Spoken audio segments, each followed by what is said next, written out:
Hi guys! So we had this idea to create a video where we could share some useful insights from our experience. Of course, we all know how many sporting events we have each day around the world. There isn't a minute when a game isn't being played. Each of those games moves a lot of people, emotions, and of course money. A game is no longer just a game. We have people betting their entire wages on one side, people losing fortunes in one player, etc. It's a very big and huge market. But let's not go to the extreme situation. We have found out there were many of our friends that also like to bet in sports. It's natural, it makes the game that more exciting. But the giant majority of them, not to say all of them, in the long run ended up losing their money. It seems like most people end up losing their money, which is strange because if it wasn't possible to win, at the end of the day, no one would bet. It's exciting to gamble in a game, but you also do it to win money, right? How, you might ask yourself. To answer that, we had the idea of making this tutorial video to help our friends that didn't win regularly and who knows, some other people around the world. First of all, if you want to bet in a sport, it's useful to know its rules. After understanding how the game works and which team play it, you should understand the market. Learn the market and how the market reacts to some sort of news, facts, informations. You will notice some very interesting facts. After studying the sport, its teams and the market, you can start to take real advantage of your knowledge.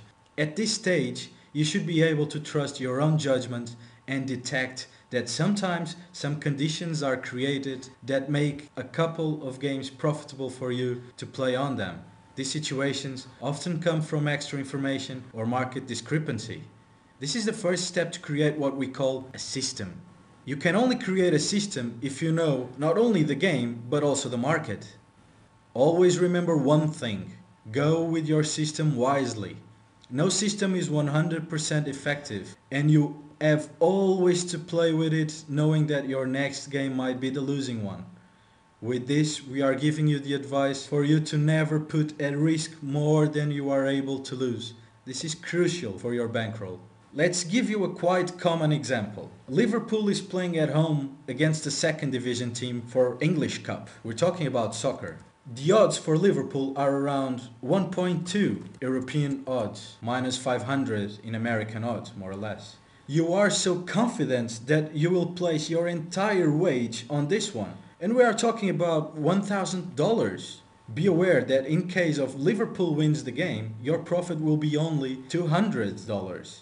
On the other side, you could place your wage on Liverpool -2 in Asian Handicap, which means Liverpool has to win by 2 goals difference to be considered a winning play, with odds around 2.2 probably. With such higher odds, of course your confidence will be lower, and so it will be your expenditure for sure. Now imagine one thing. Final result was a 0-0. Everyone said that would be an easy win and no one could imagine what happened. But the worst of all is that your money is no longer with you. Remember that if you wanted to win the same amount, the $200, if you had placed your wage on the normal win, you would have lost $1,000. But in the Asian Handicap, to win the same amount, the $200, you would have lost only $180. Totally different, isn't it? One last thing, don't ever but ever chase a loss. If you lose one game and immediately try to win the next one, that normally means one simple thing: an even bigger loss. And that's not what you want for sure. Hot head is an enemy of profitable thinking. All this that we've mentioned is of course not easy to do. Sometimes it's wiser to save some hours a day that you would take with your study and buy the expertise of someone that does that for a living. There are hundreds of these services. Check them out, see their stats, follow them for a week or so, but always stick to their plays and ratings with discipline. That's a key strategy not to lose.